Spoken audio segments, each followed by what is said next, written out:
भगवान कृष्ण का जन्मोत्सव यानी जन्माष्टमी हिंदू धर्म का महत्वपूर्ण त्योहार है।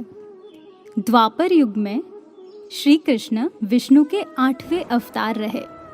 भगवान श्री कृष्ण का जन्म भाद्रपद कृष्ण पक्ष की अष्टमी यानी रोहिणी नक्षत्र में अर्धरात्रि के समय वृषभ चंद्रमा लग्न में हुआ था।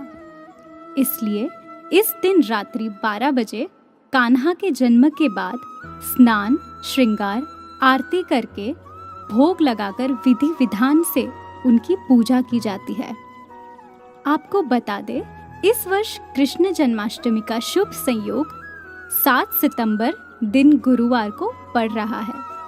मान्यता है कि जन्माष्टमी के दिन जो भक्त भगवान श्री कृष्ण की विधि पूर्वक पूजा के बाद व्रत कथा पढ़ता है, उसे कान्हा की कृपा से जीवन में सुख समृद्धि का आशीर्वाद प्राप्त होता है।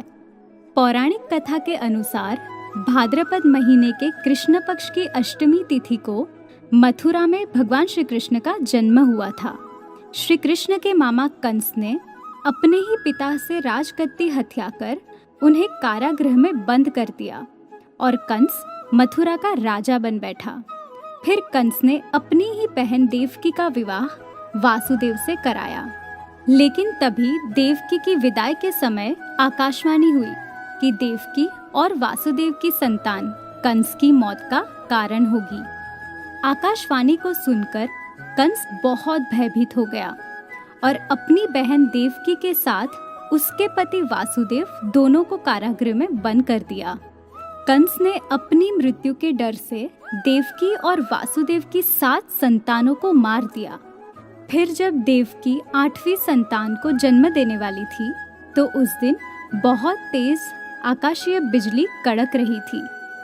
फिर रात के 12 बजते ही जिस कारागृह में देवकी और वासुदेव बंद थे, उसके सभी पहरेदार भी गहरी नींद में सो गए और कारागृह के ताले स्वयं ही टूट गए।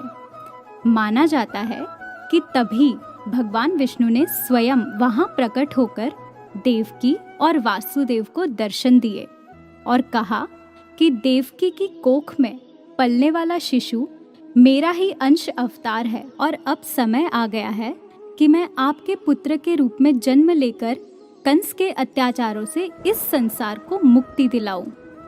फिर उसी क्षण कृष्ण ने देवकी के कोख से जन्म लिया। तब भगवान विष्णु ने वासुदेव से कहा कि वह देवकी की इस 8वीं संतान को गोकुल में नंद बाबा के यहाँ छोड़ आए और नंद के यहाँ अभी जिस कन्या का जन्म हुआ है उसे मथुरा लाकर कंस को सौंप दे।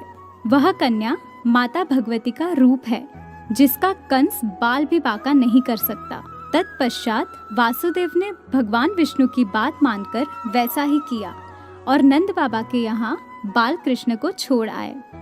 इसके बाद बाल गोपाल की परवरिश मैया यशोदा और नंद बाबा ने की। फिर बाद में ही श्री कृष्ण द्वारा ही अहंकारी कंस का वध किया गया।